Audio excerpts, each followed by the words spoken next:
Mengapa begitu penting saya mengangkat atau menjelaskan tema ini pada kesempatan ini?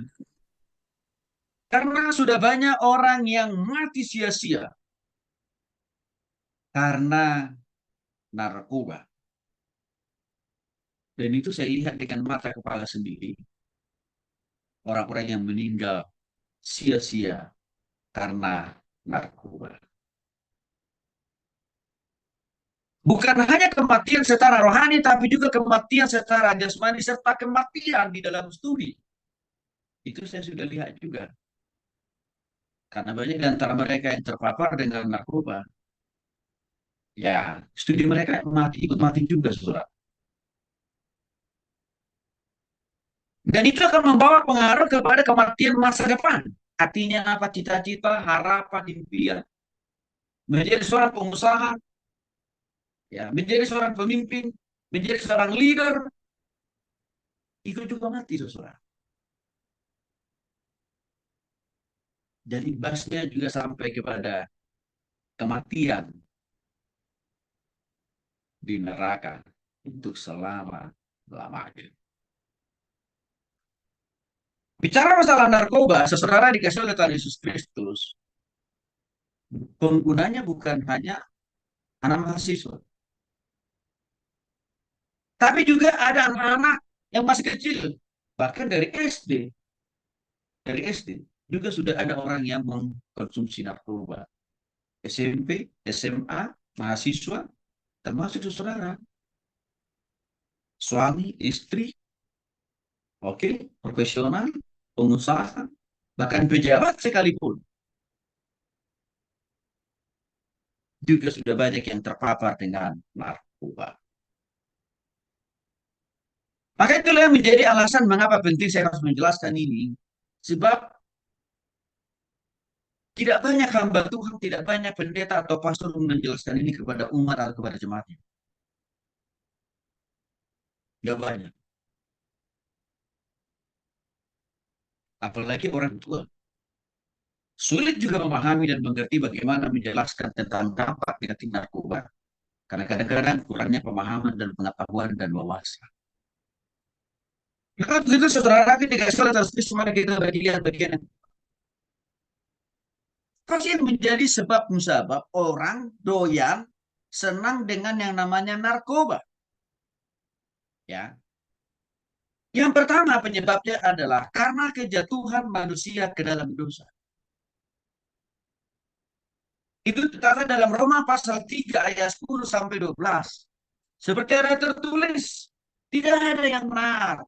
Seorang pun, tidak ada seorang pun yang berakal budi. Yang punya pikiran yang normal dan waras. Karena sudah jatuh dalam dosa. Tidak ada orang yang sanggup mencari arah. Maka semua orang telah menyeleweng, artinya menyalahgunakan berkat-berkat Tuhan, menyalahgunakan ciptaan Tuhan, termasuk juga menyalahgunakan narkoba. Sehingga apa? Mereka semua tidak berguna. Itu saya katakan tadi. Orang yang sudah terpapar dengan narkoba. Masa mudanya, studinya, impiannya, cita-citanya. Hancur sudah. Bahkan tidak ada orang yang mengkonsumsi narkoba yang dapat dikategorikan perbuatan yang baik, tapi justru perbuatan yang salah.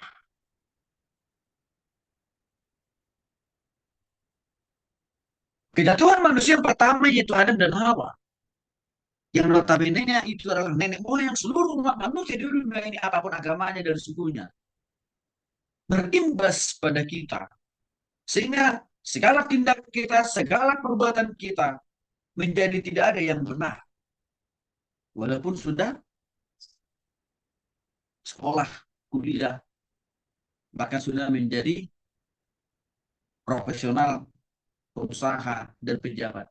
Karena dosa tadi tidak lagi dan tidak ada lagi. Ya, di antara mereka yang sungguh-sungguh melakukan mempergunakan hidup ini dengan benar. Tapi mereka lebih cenderung mempergunakan hidup ini untuk apa? Mengkonsumsi narkoba.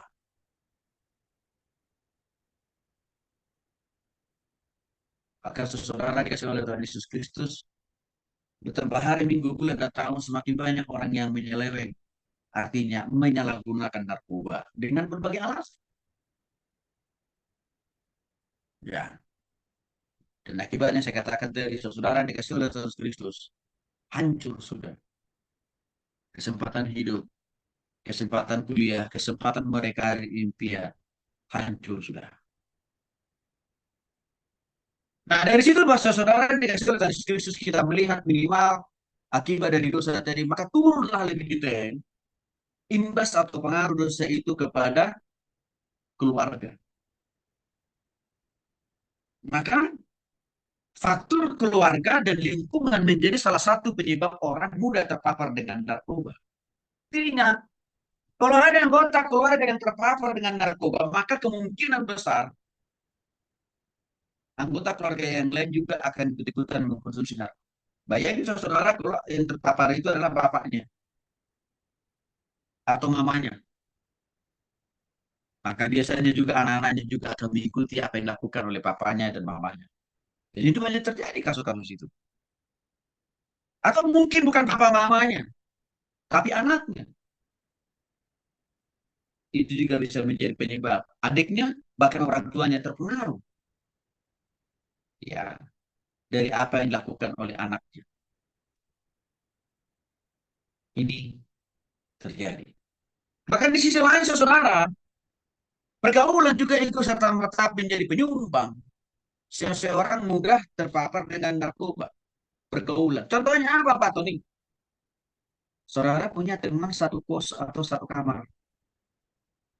Satu tempat kuliah, satu tempat sekolah. Juga itu bisa mempengaruhi, menggoda saudara terpapar dengan narkoba.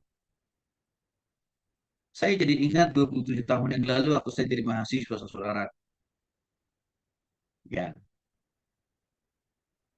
banyak teman-teman kos saya juga yang terpapar dengan narkoba. Karena ya 90% penghuni kosan itu sudah terkontaminasi dengan narkoba. Itu saya lihat dengan mata kepala sendiri, saudara. Akibatnya apa? Tidak ada di antara mereka yang selesai kuliahnya tepat waktu. Tidak ada. Bahkan kebanyakan dari mereka harus DO, dikeluarkan dari kampus. Itu saya. Tapi berikutnya adalah keturunan. Artinya, ya ada anggota keluarga yang sekali lagi sudah terbiasa sejak lama mungkin mengkonsumsi narkoba. Saya jadi ingat saudara, ada suami yang rupanya orang tuanya itu sudah lama menjadi pengguna narkoba. Lalu anaknya ikut-ikutan. Ya, dari satu saat si suaminya ini, ya anaknya ini menikah. Ya, dengan seorang perempuan. Tapi saudara tahu, awalnya si perempuan ini tidak mengenal itu narkoba atau dan sejenisnya, ganja dan sebagainya. Tetapi melalui pernikahan dia dengan suaminya melahirkan, istrinya juga ikut menggunakan narkoba.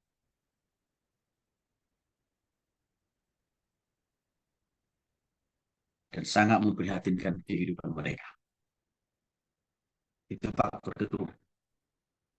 Ada lagi karena sudah kecanduan mempergunakan narkoba dan sejenisnya. Dan sejenisnya itu misalkan ekstasi, ganja, dan lain sebagainya. Ini juga banyak menjadi penyebab orang ikut-ikutan. Mereka semakin bergantung total terhadap penggunaan narkoba. Ya, saudara ngeri kalau orang sudah masuk dalam kecanduan menggunakan narkoba. Kami sering melakukan pelayanan di kalangan orang-orang yang sudah terpapar dengan narkoba. Itu saudara, kalau orang sudah kecanduan, kecanduan itu sama dengan ketergantungan ya. Bagi dia, ya jauh lebih penting mengkonsumsi narkoba daripada makan nasi. Bayangin itu. Bagi dia, hidupnya dia hanya bisa ya dia isi dia gunakan kalau sudah ada yang namanya narkoba. Itu yang terjadi, saudara. Artinya semakin banyak narkoba yang dikonsumsi, dia semakin rusak. Nah, saudara dikasih oleh Tuhan Yesus Kristus, hal ini juga diperkuat dengan survei di seluruh daerah-daerah di Indonesia. Jumlah pengguna narkoba. Yang pertama, saudara, pada tahun 2008 ada kurang lebih 3.362 lebih orang sudah terpapar, sudah menggunakan narkoba dan sejenisnya. Lalu survei itu lalu tidak lama kemudian tahun 2011 disurvei lagi, terjadi peningkatan luar biasa menjadi 4.274 pengguna narkoba di seluruh Indonesia, baik dari anak kecil sampai dengan orang tua, baik dari orang awam yang tidak sekolah sampai dengan orang yang berpendidikan tinggi. 4.274 lebih. Lalu beberapa tahun kemudian disurvei lagi di tahun 2014 sedikit mengalami penurunan, tetapi masih di kisaran 4 juta. Artinya kita lihat di sini pengguna narkoba itu ya tidak banyak yang sembuh. Bahkan sejak ya dari pengalaman kami menjumpai dan melayani orang-orang yang terlibat dengan penyalahgunaan narkoba, saudara, susah sembuhnya, susah. Lalu 1 tahun kemudian tahun 2015 disurvei lagi, terjadi peningkatan yang luar biasa dalam hal penyalahgunaan narkoba menjadi 4 juta lebih. Kalau mau dipresentasikan, saudara, ada 2,2% dari seluruh penduduk Indonesia usianya, lihat nih, usianya nih, 10 sampai umur 59 tahun. Berarti kan SD. Dari usia SD sampai dengan mereka sudah jadi orang tua, sudah jadi pengusaha, sudah jadi suami dan istri, sudah jadi opa dan oma. 2,2% penduduk Indonesia terpapar dengan narkoba. Perhatikan ini loh, saudara. Makanya memang narkoba itu bukan lagi hanya ada di kelompok perkotaan, penduduk perkotaan, enggak. Narkoba itu juga sudah ada di desa-desa, saudara. Bahkan saudara tahu sekarang narkoba itu juga banyak dipasarkan di desa dibentuk dalam bentuk permen. Permen. Yang artinya apa? Kalau itu dikasih ke anak SD, yang ada di hati dan pikiran ini permen biasa kan kira-kira begitu. Karena narkoba. Ada juga narkoba itu didesain dalam bentuk makanan ringan atau roti. Kemasannya kemasan makanan. Menarik. Padahal di dalamnya narkoba. Saudara dikasih oleh Tuhan Yesus Kristus, kalau kita mau bagi, ada 3 klasifikasi pengguna narkoba, latar belakang ataupun pekerjaannya. Yang pertama, 70% orang yang mempergunakan narkoba itu mereka yang sudah punya penghasilan alias pekerjaan. Kok bisa? Karena mereka sudah punya uang, sudah punya gaji, sudah punya pendapatan, sehingga itu memudahkan mereka untuk mencari, membeli namanya narkoba, saudara. Itulah yang menjadi penyebab kalau kita lihat di sini.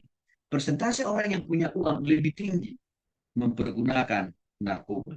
Karena mereka dapat kemudahan sebab mereka sudah punya uang. Nah, tidak jarang saya katakan jadi, ya orang-orang sudah punya penghasilan lebih mudah terpapar dengan narkoba karena mereka punya kemudahan untuk membelinya sebab mereka sudah punya pendapatan. Maka tidak heran tadi kalau kita lihat sampai umur 29 tahun pun makin bertambah banyak orang yang terpapar narkoba karena mereka yang sudah sampai di umur 59 tahun, maaf, itulah orang-orang yang sudah punya penghasilan. Nanti akan saya ungkapkan di slide berikutnya. Latar belakang orang-orang, pekerjaan orang-orang yang terpapar dengan narkoba dan akhirnya mereka harus dipenjarakan oleh Tuhan. Ada 22% mahasiswa atau pelajar juga sudah mempergunakan narkoba. 22%. Mulai dari SD usia 10 tahun sampai dengan usia 24 atau 25 tahun. Bahkan ada juga kategori pelajar mahasiswa di sini, orang yang sudah meraih ya tiga gelar sarjana, master, bahkan doktor serta profesor pun terpapar dengan narkoba. Banyak contohnya. Mantan ketua Mahkamah Konstitusi yang lalu-lalu itu bergelar sarjana hukum, master hukum, doktor hukum, dan profesor. Mantan ketua Mahkamah Konstitusi terlibat dalam penyalahgunaan narkoba dan ditemukan di ruang kerjanya dia punya lemari khusus untuk menyimpan narkoba. Itu satu faktor. Jadi artinya apa?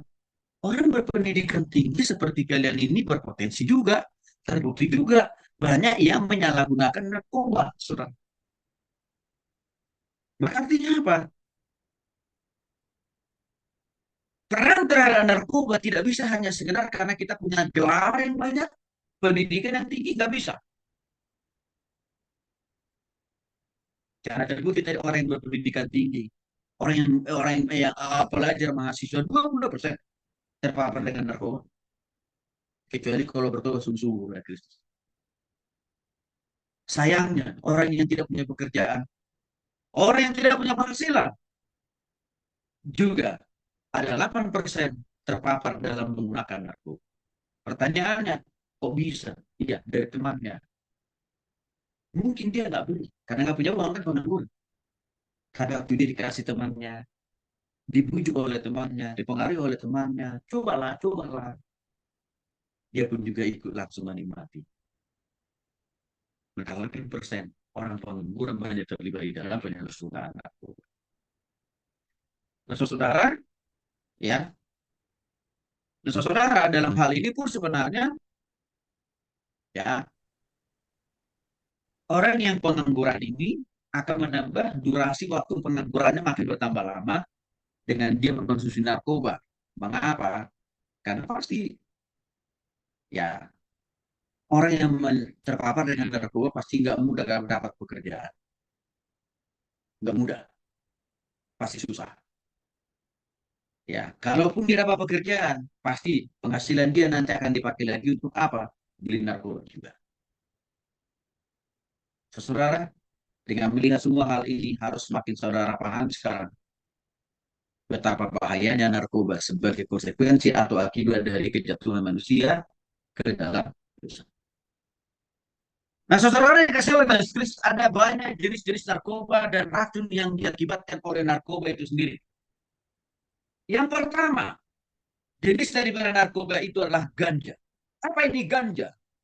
Ganja mengandung bahan kimia psikoaktif yang bekerja pada otak dan menyebabkan perubahan pada sensasi tubuh. Juga perubahan pada perasaan, gerakan di otak, ingatan, serta perubahan itu membuat pengguna ganja, pengkonsumsi ganja itu merasa senang dan bahagia sesaat. Yang istilah mereka sering memakai istilah fly, serasa seperti di atas angin. Itulah yang ada di dalam ya ganja. Pertanyaannya apa efeknya bagi orang yang mengkonsumsi ganja? Depresi, artinya apa? Kesedihan yang terus-menerus. Itulah kadang-kadang saudara gak mengherankan tiba-tiba ada orang karena depresi yang begitu lama, begitu luar biasa, tiba-tiba saja dia terjun bebas alias bunuh diri. Karena kenapa? Karena rupanya dia sudah lama mengkonsumsi ganja.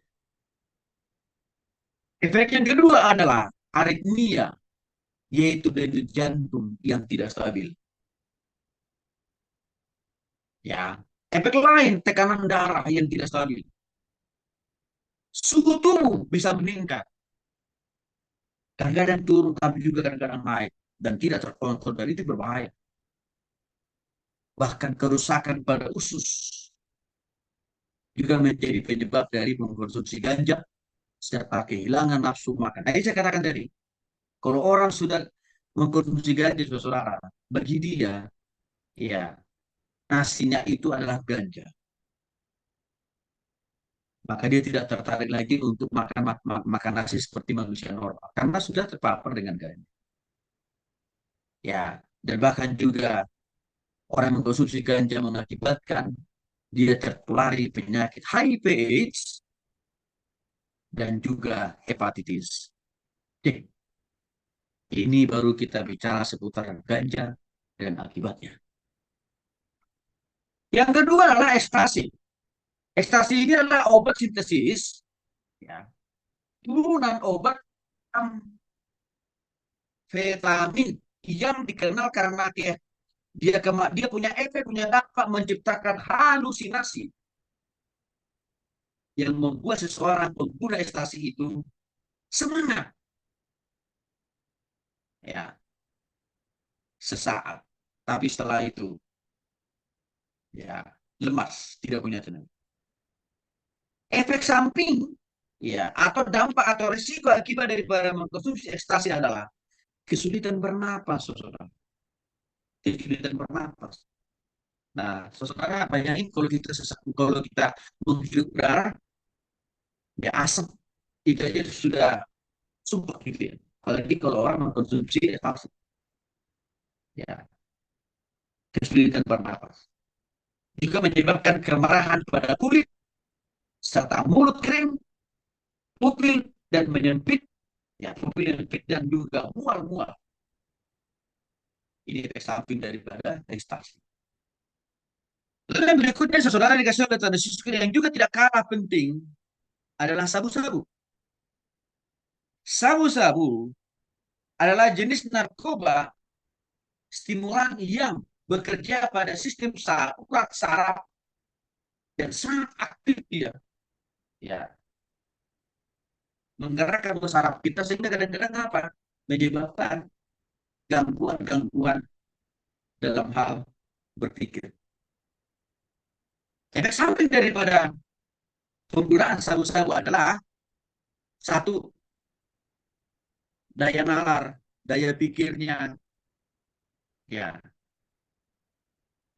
rendah. Yang ini pasti akan membuat seseorang makin bertambah seseorang. Juga mengalami gangguan pernapasan serta peningkatan detak jantung dan resiko serangan jantung secara tiba-tiba. Bahkan selalu ada dorongan untuk ingin sesegera mungkin bunuh diri. Ya, entah loncat indah dari gunung yang tinggi, dari gedung yang tinggi, atau menghabisi nyawa sendiri dan segala macamnya. Dan ini banyak peristiwa-peristiwa yang kita lihat, ya, di zaman ini. Jadi narkoba yang berikutnya adalah kokain. Ya, atau juga disebut dengan istilah cocaine. Termasuk dalam jenis narkoba yang sangat adiktif dan bisa mempengaruhi sistem saraf pusat. Apa efek samping daripada kokain ini? Yaitu yang pertama, denyut jantung dan tekanan darah akan mengalami peningkatan, ya, serta otot menegak, mual, penglihatan lama kelamaan akan kabur, dan bisa juga menyebabkan kebutaan secara mendadak. Saya jadi ingat beberapa tahun yang lalu, saudara, ada beberapa orang mahasiswa karena mengkonsumsi kokain, akibatnya apa, saudara? Saat itu juga mereka buta, ya, karena bulu matanya pecah, ya, dan sudah pasti dan mungkin bisa kuliah, saudara, sehingga dia harus dikembalikan ke kampung halamannya dan bisa melanjutkan studi lagi di Bandung. Ya, penyebab lainnya adalah berkeringat yang tidak stabil, ya, atau juga kedinginan, ya, bukan karena musim hujan, tapi karena efek daripada kokain tadi. Jadi narkoba yang berikutnya adalah heroin. Heroin ini adalah sama dengan istilah lainnya itu putau. Ini adalah jenis narkoba adiktif yang berasal dari bunga opium. Opi. Heroin termasuk dalam narkoba ilegal karena memiliki efek samping yang berbahaya, ya, dan cepat diserap ke dalam otak. Nah, selain ini berhubungan dengan otak dan bisa membuat orang sangat ketagihan, ketergantungan hingga sulit untuk berhenti. Saudara, saya pernah berjumpa dengan orang yang sudah ketergantungan dengan heroin. Ya, karena sudah begitu ketergantungannya dia di dalam penyalahgunaan heroin. Dia pun memburu orang tuanya supaya dia bisa mengambil uang orang tuanya. Tujuannya apa? Untuk beli heroin. Efek sampingnya dari heroin ini adalah nafsu makan turun. Ya, tapi nafsu mengkonsumsi heroinnya makin naik. Ya, napas lebih cepat, detak jantung lebih cepat, peningkatan tekanan darah dan suhu tubuh. Bahkan kulitnya pun kusam, mulut kering, gigi mudah patah, dan bernoda. Inilah jenis-jenis narkoba dan racun yang diakibatkan kalau kita lihat nggak ada hal yang positif.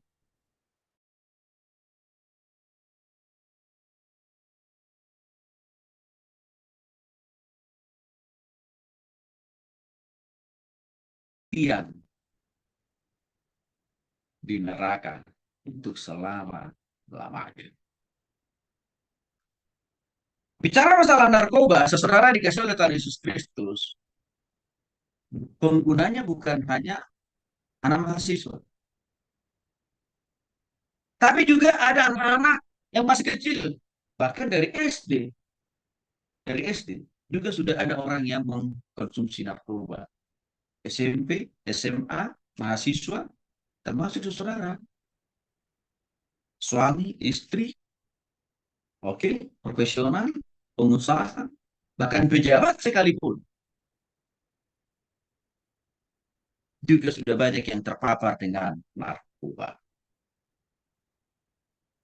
Maka itulah yang menjadi alasan mengapa penting saya harus menjelaskan ini.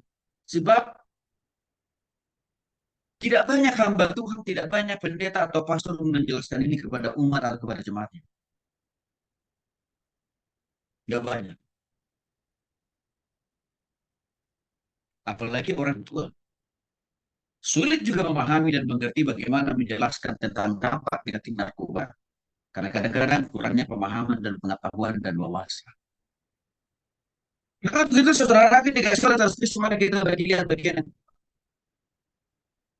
pasti menjadi sebab musabab orang doyan senang dengan yang namanya narkoba. Ya, yang pertama penyebabnya adalah karena kejatuhan manusia ke dalam dosa. Itu terkata dalam Roma pasal 3 ayat 10 sampai 12. Seperti ada tertulis, tidak ada yang benar, seorang pun, tidak ada seorang pun yang berakal budi, yang punya pikiran yang normal dan waras,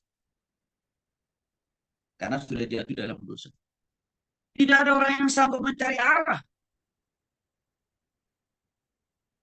Bahkan semua orang telah menyeleweng, artinya menyalahgunakan berkat-berkat Tuhan, menyalahgunakan ciptaan Tuhan, termasuk juga menyalahgunakan narkoba. Sehingga apa? Mereka semua tidak berguna. Itu saya katakan tadi. Orang yang sudah terpapar dengan narkoba. Masa mudanya, studinya, impiannya, cita-citanya, hancur sudah. Bahkan tidak ada orang yang mengkonsumsi narkoba yang dapat dikategorikan perbuatan yang baik, tapi justru perbuatan yang salah.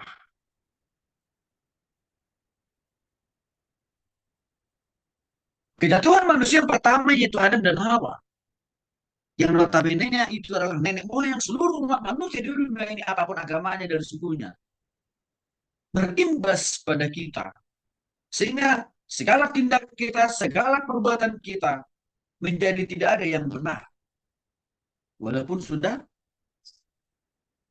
sekolah, kuliah, bahkan sudah menjadi profesional, pengusaha, dan pejabat. karena dosa tadi. Tidak lagi dan tidak ada lagi.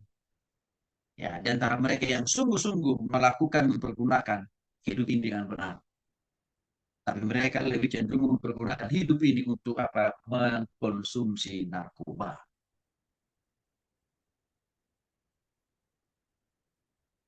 Maka saudara dikasih oleh Tuhan Yesus Kristus, bertambah hari, minggu, bulan, dan tahun semakin banyak orang yang menyeleweng.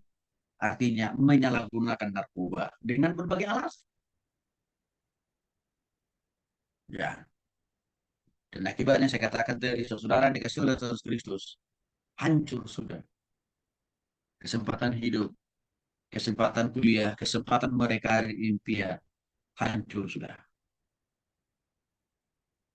Nah, dari situ bahasa saudara dikasih oleh Tuhan Yesus Kristus kita melihat minimal akibat dari dosa tadi, maka turunlah lebih detail imbas atau pengaruh dosa itu kepada keluarga. Maka faktor keluarga dan lingkungan menjadi salah satu penyebab orang mudah terpapar dengan narkoba. Ingat, kalau ada anggota keluarga yang terpapar dengan narkoba, maka kemungkinan besar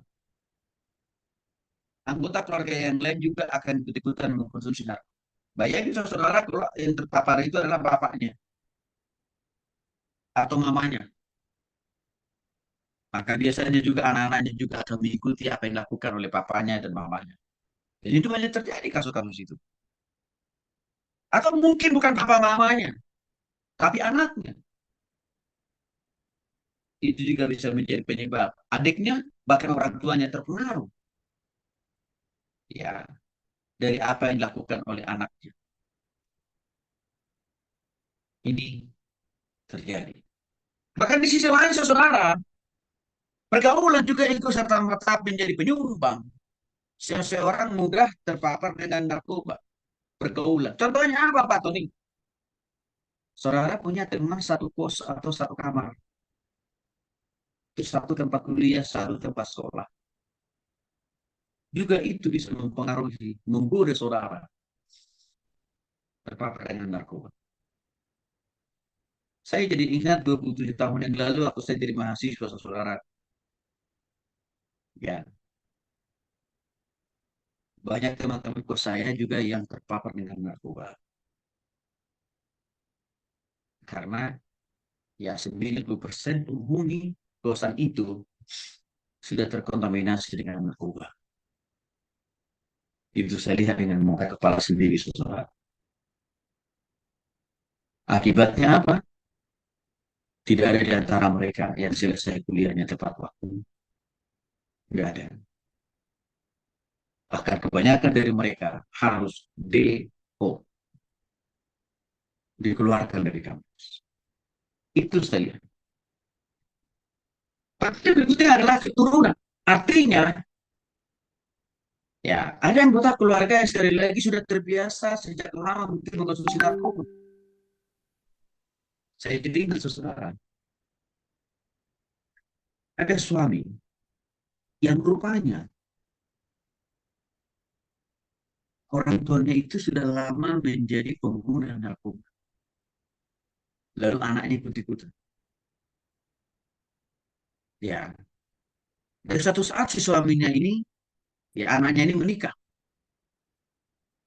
Ya, dengan seorang perempuan. Tapi saudara tahu, awalnya si perempuan ini tidak mengenal itu narkoba atau dan sejenisnya, ganja dan sebagainya. Tetapi melalui pernikahan dia dengan suaminya melahirkan, istrinya juga ikut menggunakan narkoba.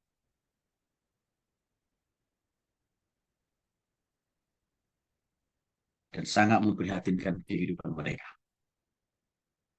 Itu faktor keturunan.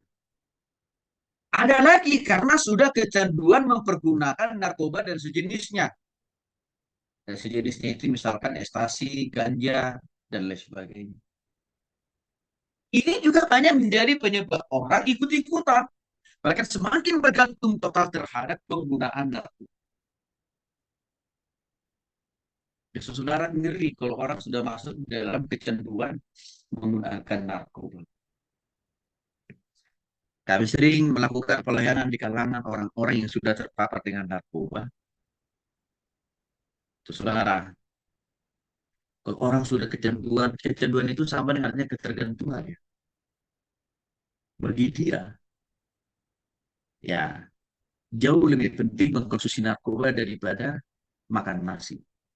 Bayangin tuh. Bagi dia, hidupnya dia hanya bisa ya dia isi, dia gunakan kalau sudah ada yang namanya narkoba. Itu yang terjadi, saudara. Artinya semakin banyak narkoba yang dikonsumsi, dia semakin rusak. Saudara dikasih oleh Tuhan Yesus Kristus, hal ini juga diperkuat dengan survei di seluruh daerah-daerah di Indonesia. Jumlah pengguna narkoba. Yang pertama, saudara, pada tahun 2008 ada kurang lebih 3.362 lebih orang sudah terpapar, sudah menggunakan narkoba dan sejenisnya. Lalu survei itu lalu tidak lama kemudian tahun 2011 disurvei lagi, terjadi peningkatan luar biasa menjadi 4.274 pengguna narkoba di seluruh Indonesia, baik dari anak kecil sampai dengan orang tua, baik dari orang awam yang tidak sekolah sampai dengan orang yang berpendidikan tinggi. 4.274 lebih. Lalu beberapa tahun kemudian disurvei lagi di tahun 2014 sedikit mengalami penurunan, tetapi masih di kisaran 4 juta. Artinya kita lihat di sini pengguna narkoba itu ya tidak banyak yang sembuh.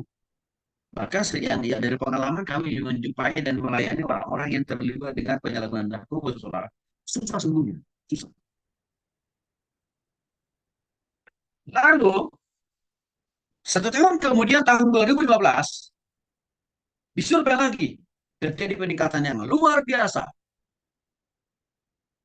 Dalam hal penyalahgunaan narkoba menjadi 4 juta lebih. Kalau mau dipresentasikan, saudara, ada 2,2% dari seluruh penduduk Indonesia usianya, lihat nih, usianya nih, 10 sampai umur 59 tahun. Berarti kan SD. Dari usia SD sampai dengan mereka sudah jadi orang tua, sudah jadi pengusaha, sudah jadi suami dan istri, sudah jadi opa dan oma. 2,2% penduduk Indonesia terpapar dengan narkoba. Perhatikan ini loh, saudara. Makanya memang narkoba itu bukan lagi hanya ada di kelompok perkotaan, penduduk perkotaan, enggak. Narkoba itu juga sudah ada di desa-desa, saudara. Bahkan saudara tahu sekarang narkoba itu juga banyak dipasarkan di desa dibentuk dalam bentuk permen. Permen. Yang artinya apa? Kalau itu dikasih ke anak SD, yang ada di hati dan pikiran ini permen biasa kan kira-kira begitu. Karena narkoba. Ada juga narkoba itu didesain dalam bentuk makanan ringan atau roti. Kemasannya kemasan makanan. Menarik. Padahal di dalamnya narkoba. Saudara dikasih oleh Tuhan Yesus Kristus. Kalau kita mau bagi, ada 3 klasifikasi pengguna narkoba. Latar belakang ataupun pekerjaannya.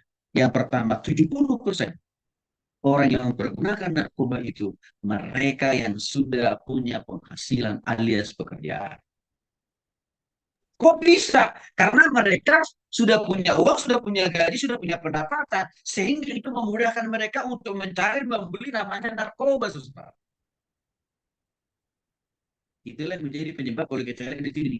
Persentase orang yang punya uang lebih tinggi mempergunakan narkoba. Karena mereka dapat kemudahan sebab mereka sudah punya uang. Dan tidak jarang saya katakan tadi, ya orang-orang sudah punya penghasilan lebih mudah terpapar dengan narkoba karena mereka punya kemudahan untuk membelinya sebab mereka sudah punya pendapatan. Maka tidak heran tadi kalau kita lihat sampai umur 29 tahun pun makin bertambah banyak orang yang terpapar narkoba karena mereka yang sudah sampai di umur 59 tahun, maaf, itulah orang-orang yang sudah punya penghasilan. Nanti akan saya ungkapkan di slide berikutnya. Latar belakang orang-orang, pekerjaan orang-orang yang terpapar dengan narkoba dan akhirnya mereka harus dipenjarakan oleh Tuhan. Ada 22% mahasiswa atau pelajar juga sudah mempergunakan narkoba. 22%. Mulai dari SD usia 10 tahun sampai dengan usia 24 atau 25 tahun. Bahkan ada juga kategori pelajar mahasiswa di sini. Orang yang sudah meraih ya tiga gelar sarjana, master, bahkan doktor serta profesor pun terpapar dengan narkoba. Banyak contohnya. Mantan ketua Mahkamah Konstitusi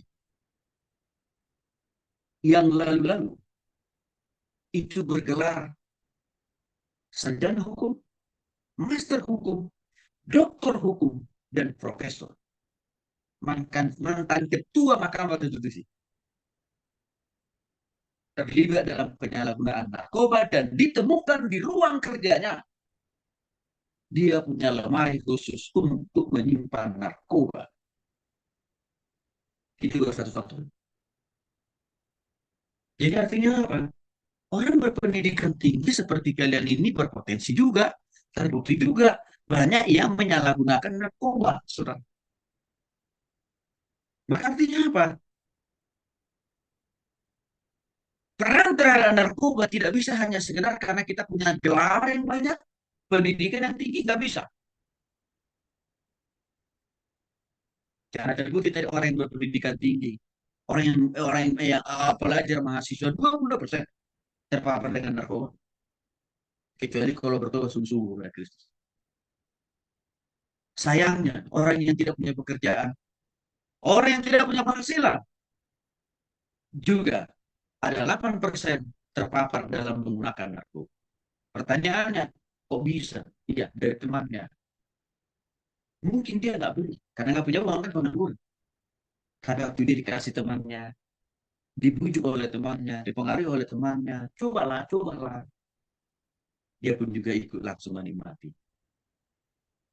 Maka 8% orang pengangguran banyak terlibat di dalam penyalahgunaan narkoba. Nah, saudara, ya, nah, saudara dalam hal ini pun sebenarnya, ya, orang yang pengangguran ini akan menambah durasi waktu penganggurannya makin bertambah lama dengan dia mengkonsumsi narkoba. Mengapa?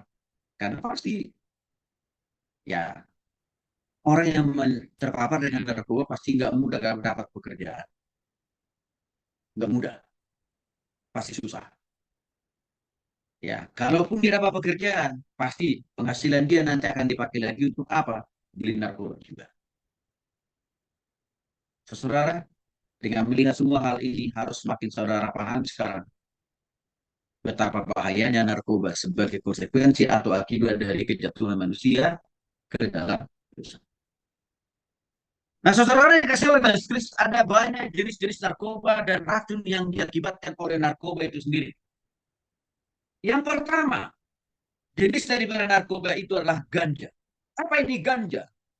Ganja mengandung bahan kimia psikoaktif yang bekerja pada otak dan menyebabkan perubahan pada sensasi tubuh.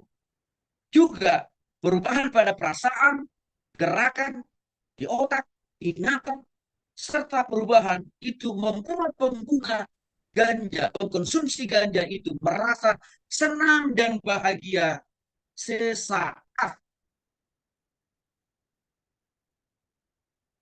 Yang istilah mereka sering memakai istilah fly, serasa seperti di atas angin.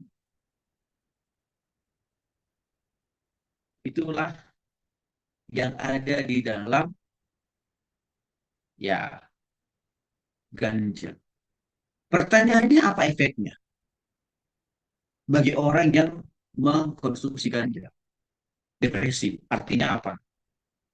kesedihan yang terus-menerus. Itulah kadang-kadang saudara, tidak mengherankan tiba-tiba ada orang karena depresi yang begitu lama, begitu luar biasa, tiba-tiba saja dia terjun bebas alias bunuh diri. Karena kenapa? Karena rupanya dia sudah lama mengkonsumsi ganja. Efek yang kedua adalah aritmia, yaitu denyut jantung yang tidak stabil. Ya, efek lain tekanan darah yang tidak stabil. Suhu tubuh bisa meningkat, kadang-kadang turun tapi juga kadang-kadang naik dan tidak terkontrol dan itu berbahaya. Bahkan kerusakan pada usus juga menjadi penyebab dari mengkonsumsi ganja serta kehilangan nafsu makan. Nah, ini saya katakan tadi, kalau orang sudah mengkonsumsi ganja, saudara, bagi dia, ya nasinya itu adalah ganja. Maka dia tidak tertarik lagi untuk makan nasi seperti manusia normal karena sudah terpapar dengan ganja.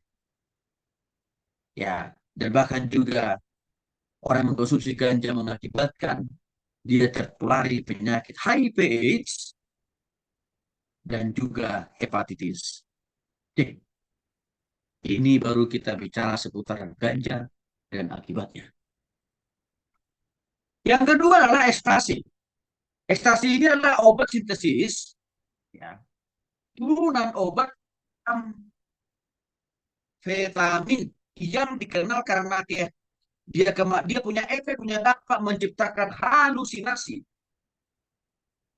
yang membuat seseorang pengguna ekstasi itu semangat, ya, sesaat, tapi setelah itu ya lemas, tidak punya tenaga.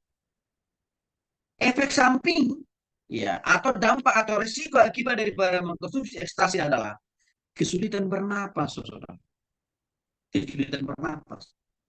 Nah, saudara bayangin kalau kita kalau kita menghirup udara, ya asap itu aja sudah sumpah gitu ya. Apalagi kalau orang mengkonsumsi ekstasi, ya kesulitan bernapas. Juga menyebabkan kemerahan pada kulit serta mulut kering, pupil dan menyempit, ya pupil menyempit dan juga mual-mual. Ini efek samping daripada ekstasi. Lalu yang berikutnya, saudara dikasih oleh tanda yang juga tidak kalah penting adalah sabu-sabu. Sabu-sabu adalah jenis narkoba stimulan yang bekerja pada sistem urat saraf dan sangat aktif dia, ya, menggerakkan saraf kita sehingga kadang-kadang apa? Menyebabkan gangguan-gangguan dalam hal berpikir. Efek samping daripada penggunaan sabu-sabu adalah satu, daya nalar, daya pikirnya ya rendah. Yang ini pasti akan membuat seseorang makin bertambah bersesuaian. Juga mengalami gangguan pernapasan serta peningkatan detak jantung dan resiko serangan jantung secara tiba-tiba. Bahkan selalu ada dorongan untuk ingin sesegera mungkin bunuh diri. Ya, entah loncat indah dari gunung yang tinggi, dari gedung yang tinggi, atau menghabisi nyawa sendiri dan segala macamnya. Dan ini banyak peristiwa-peristiwa yang kita lihat ya di zaman ini. Jadi narkoba yang berikutnya adalah kokain.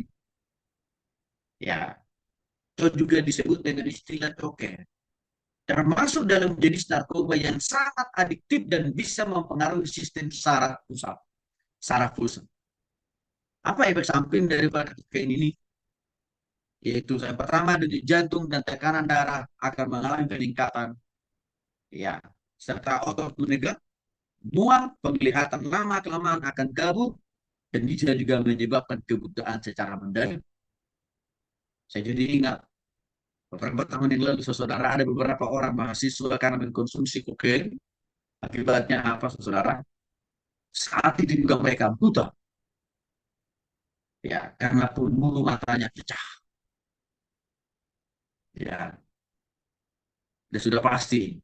dan mungkin bisa kuliah saudara, sehingga dia harus dikembalikan ke kampung halamannya dan bisa melanjutkan studi lagi di Bandung. Ya, penyebab lainnya adalah berkeringat yang tidak stabil, ya, atau juga kedinginan, ya, bukan karena musim hujan, tapi karena efek daripada kokain tadi. Jenis narkoba yang berikutnya adalah heroin. Heroin ini adalah sama dengan istilah lainnya itu putau. Ini adalah jenis narkoba adiktif yang berasal dari bunga opium. Opi. Heroin termasuk dalam narkoba ilegal karena memiliki efek samping yang berbahaya, ya, dan cepat diserap ke dalam otak. Nah, selain ini berhubungan dengan otak dan bisa membuat orang sangat ketagihan, ketergantungan hingga sulit untuk berhenti. Saudara, saya pernah berjumpa dengan orang yang sudah ketergantungan dengan heroin. Ya, karena sudah begitu ketergantungannya dia di dalam penyalahgunaan heroin.